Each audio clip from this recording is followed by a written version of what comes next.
എൻ്റെ അനുഭവം എന്ന പേരിൽ 4ാം ക്ലാസ്സുകാർ എഴുതിയ സങ്കടക്കുറിപ്പ് മലയാളികളുടെ എല്ലാവരുടെ സങ്കടമായി. അപ്പനും രണ്ടാനമ്മയും ചേർന്ന് കുഞ്ഞിനെ ഉപദ്രവിച്ചതാണ് കാരണം. അവളുടെ കരഞ്ഞു വീർത്ത കണ്ണുകളും അടികൊണ്ട് വീർത്ത കവളുകളുമാണ് ടീച്ചറിനെ അവളുടെ നോട്ട്ബുക്കിലേക്ക് നോക്കാൻ പ്രേരിപ്പിച്ചത്. കഴിഞ്ഞ ദിവസം മന്ത്രി ശിവൻകുട്ടി കുറേ മിഠായികളുമായിട്ട് അവളെ കാണാൻ പോയി.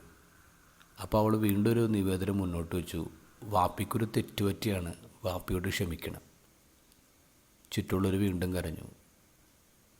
കൗൺസിൽ രംഗത്ത് ഒരുപാട് നാളായിട്ട് വർക്ക് ചെയ്യുന്ന എൻ്റെ ഒരു സുഹൃത്ത് കഴിഞ്ഞ ദിവസം എന്നോട് പറഞ്ഞു, അവർ കുഞ്ഞുനാളിൽ അവർക്കുണ്ടായിരുന്ന ട്രോമയാണ്. 3 വയസ്സുള്ളൊരു കുട്ടി ഒരാളെ പീഡിപ്പിക്കുന്നുണ്ട്. ഇവരും സുഹൃത്തുക്കളത് കണ്ടു, പക്ഷെ അതെന്താണെന്ന് മനസ്സിലായില്ല, പേടിയായി, ആരോടൊന്നും പറഞ്ഞില്ല. പക്ഷെ ഇപ്പോൾ അതിങ്ങനെ വല്ലാത്ത സങ്കടമായിട്ട് ഉള്ളിൽ വരാണ്. ഒരു കുറ്റബോധമായിട്ട് ഇങ്ങനെ വന്ന് നിൽക്കാമെന്ന് പറയാം. എത്രയോ കുഞ്ഞുങ്ങളാണെന്ന് അറിയുമ്പോൾ നമ്മുടെ വീട്ടിലിങ്ങനെ നിശബ്ദരാക്കപ്പെടുന്നത്.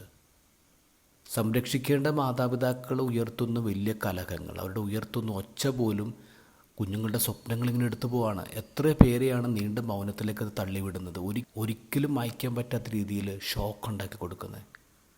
ഇങ്ങനെ പറയാറുണ്ട്, A creative adult is A child who survived. എത്രയോ കുട്ടികളാണ് ഇങ്ങനെ സർവൈവ് ചെയ്യാതെ പോകുന്നത്.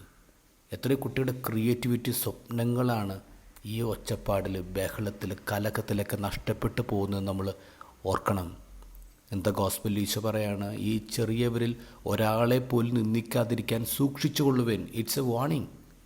സൂക്ഷിക്കാൻ ഈശോ പറയാം. കാരണം മാലാഖമാരിങ്ങനെ 24 hours അവരെ വാച്ച് ചെയ്തുകൊണ്ടിരിക്കുകയാണ്. എൻ്റെ അപ്പൻ ഒരാളെപ്പോലും നഷ്ടപ്പെടുത്താൻ ആഗ്രഹിക്കുന്നില്ല. അത്രമേൽ ദൈവത്തിന് പ്രിയപ്പെട്ടവരാണ് കുഞ്ഞുങ്ങളെന്ന് ഓർക്കണം. ഒരു നോട്ടം കൊണ്ട് പോലും ഒരു കുഞ്ഞിനെ നോവിക്കാൻ ഒരുത്തനും കഴിയാത്ത വിധം ഇവിടുത്തെ നിയമങ്ങൾ ശക്തമാക്കണം.